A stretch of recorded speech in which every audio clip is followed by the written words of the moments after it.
applying to law school concerning the LSAT. Trust, I remember those days. Hi you guys, and welcome back to my YouTube channel, Brook Faye. If you're new to my channel is about law, personal finance, and lifestyle. And today's segment will actually be on law again. So my aspiring attorneys, this is for you. I got y'all. So this video will be about the LSAT, especially those people who have concerns on getting a low LSAT score and what to do next. So if you guys are interested in this video, stay tuned. We're about to get into that right now. Okay, so these are just a few things, I'm just going to kind of overview the LSAT for those of you who don't know it, know what it is. So the LSAT is pretty much the entry test to get into law school. So I'm sure you guys, if you're in high school or, you got to take the ACT or SAT to get into college. If you're trying to go to, a master's program, you got to take a GMAT, GRE, medical school, MCAT. And that's just what the LSAT is. You have to take the LSAT as a standardized test to get into law school. So the LSAT has 3 different subjects. It has reading comprehension, logic games, and logical reasoning. And I believe, I haven't taken the LSAT in a while, but I believe it is normally done, you have I think 4 or 5 sections on the LSAT. It's a 3-4 hour exam. You have 1 section of logic games, reading comprehension, and then I think 2 logical reasoning. And then I think there's a 5th one, which is like a sample one that doesn't count. So it could be a repeat of any of those 3. It could be a repeat of logic games. I can't talk today. It can be a repeat of logic games, reading comprehension, or logical reasoning. So normally when you get that repeat, you know that, okay, one of these isn't going to count, but you need to do well in it regardless because you don't know which one's going to count. So that's the LSAT. For me, when I took the LSAT, I will say, I tried to be honest and transparent to benefit you guys. I did not do well on the LSAT, in my opinion. I did not do well on the LSAT. I didn't. And I took a study course. I actually took Kaplan, and I did the in-person class. And I can't remember, like I said, that was about 5 years ago. I did it while I was doing my master's program. I did my master's in accounting. And I took it at night. It was for 8 weeks maybe. And in addition to that, I would go and study at the library after that, or on those days I didn't have class. So I will say, the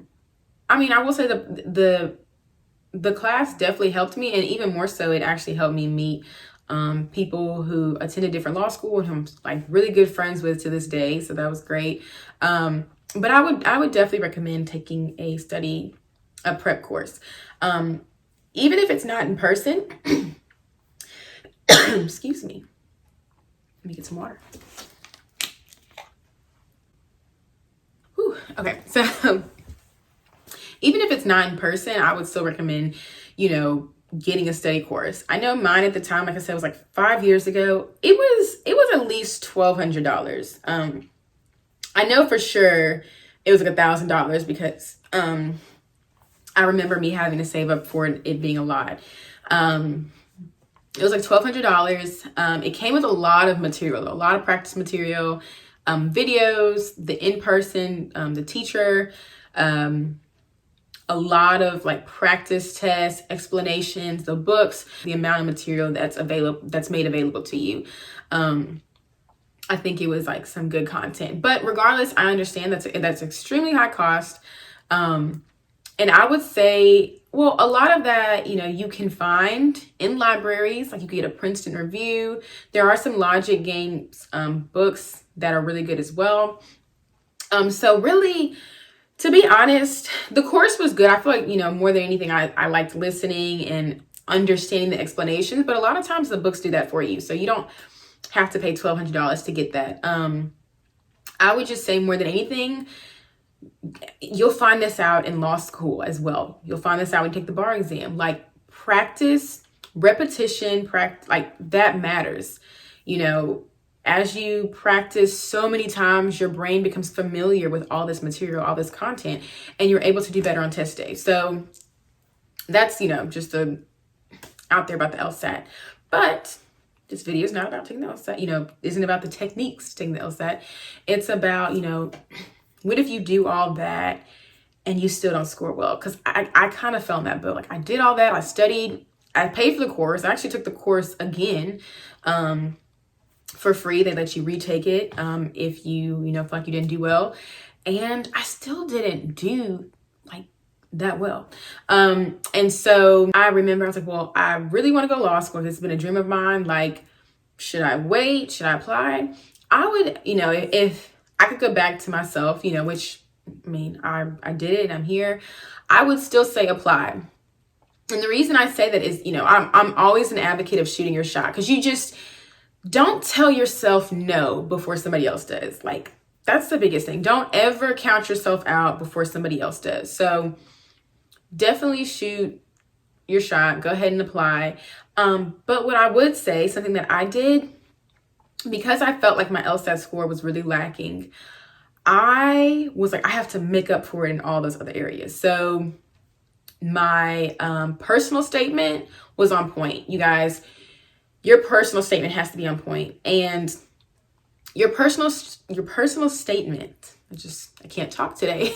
Your personal statement should showcase who you are as a person, the well-rounded individual you are. But it should do that in a way, it should do that kind of in a way that's a story that shows some adversity you faced. So you don't want to, like, in your personal statement, you don't want to put everything that's on your resume. That's what you have your resume for. Your personal statement really needs to talk about who you are as a person, what shaped you in life, what adversity did you face, and why that makes you a strong candidate for law school. Sorry, you guys, there's a loud car outside of my apartment that's just like roaring. So if you can hear that, I apologize.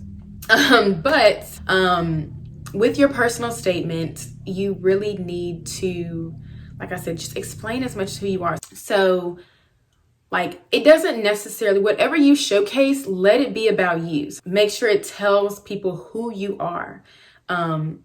Like, if you're big in the community, make sure that it shows that.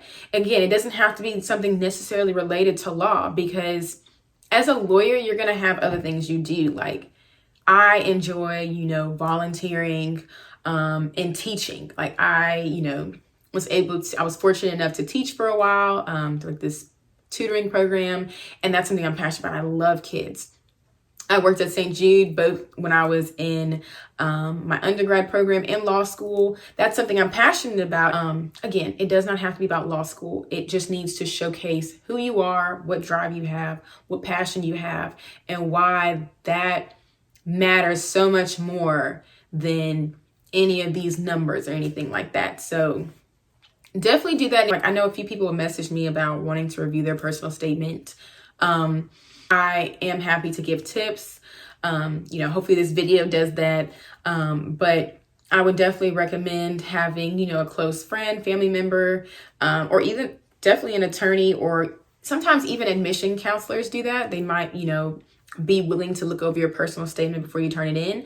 Just have somebody else, have a second eye, really look over it. Somebody who also knows you well, to see if that really showcases who you are. So yeah. Okay, so in addition to the personal statement, again, it should be personal, something that's personal to you, near and dear to your heart. You then have your resume and like your GPA and all that stuff. So build your resume. And this is something you can do in high school. And if you're a freshman in college, you want to go to law school, do this now. This is something you have full control of. And so for me, what was on my resume, I was involved a lot in the School of Business. I got a leadership scholarship, so I was involved a lot on campus. I joined a sorority. And in addition to all of that, I did a lot of internships in college. Like, internships are my thing, you guys. Whether you're in college, high school, law school, take advantage of internships. And the reason I like them so much is because they give you real world experience and hands-on learning. Like, I think I'm a hands-on learner. So Definitely do internships when you're in your undergrad program. Not only does it expose you to your what you're studying, but it builds your resume up. So for me, like I said, I did accounting. Accounting was very challenging, very hard. And I did internships for big companies, big Fortune 500 companies. And I did internships for accounting firms. So that really, really stands out on a resume when you're applying to law school.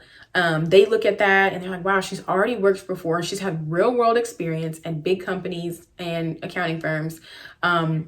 So it shows that you have the work ethic. You put in a lot, and that means you're probably going to do the same in law school. So yeah.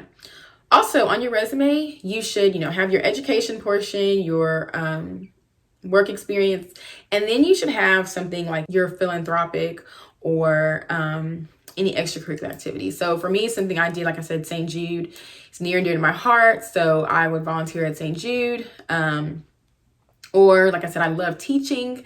I would do that program where I taught and tutored kids. That also shows on your resume, and it's, it just showcases who you are. It says she has a passion for the community, and that matters because once you're in law school and once you're done with law school, you're going to want somebody who has a passion for the community that they work in, somebody who's willing to do pro bono work, and you want to be able to give back. Like, it really matters. And that's what they're looking at in that LSAT application as well. So that's the resume. Okay. And also another thing is if you, like say for instance, you live close to law school, or even if you don't, even if you can travel to that law school, whatever the case may be, go and meet the admissions officer, go to the law school, meet the people. Like sometimes, because they're going to be the ones who are looking at your application. And sometimes when you connect a name to a face to a story, and, if you're really personable, if they really like you, like that makes a difference as well. So can you imagine if somebody saw your application and they're like, oh, this is really good. It's kind of on a line. But then they met you and you're like, wow, this person has such a beautiful soul and will be an amazing lawyer one day. We definitely should admit them. Like that's how you want it to be. So I would also definitely recommend going to, if you, feel like it will benefit you. And again, like this is for my people who, not just for my people who are, struggling with the LSAT or have a low LSAT score. It's going to be for anybody. Go to that school, meet the admissions counselors, network with some professors and some of the students, especially if that's a school like you really, really want to go to. Or you can do this for a few schools. So make sure you network. Network is king. Networking makes a world of difference. So make sure you do that as well. Okay, you guys. So those were just some of my tips on, if you have a low LSAT score and you're trying to overcome that and get into law school. These are just some of those tips that I have. Again, it made a huge difference for me, and it's just so important for you to be able to share who you are. You don't want to miss any opportunities in life just because of a number on a test or something like that. Like it happens, There's so many attorneys who, attorneys today who scored poorly on the LSAT and they're amazing attorneys, or who didn't pass the bar exam the first time and are amazing attorneys. So don't let that knock you out. Don't ever, ever, ever let that knock you out. And don't let anything that happens to you in life, any adversity you faced, knock you out. Let that showcase who you are as a person, something that, shows who you are, why you're here, and why you do the good fight. So those are my tips. If you guys have any more questions, please feel free to shoot me a message. Normally, Instagram is the best way. I'm on Instagram at _brookefay. Please like, comment, and subscribe. It really helps. And I will see you guys in the next videos. Thanks for all the messages and comments, and keep it up. Bye.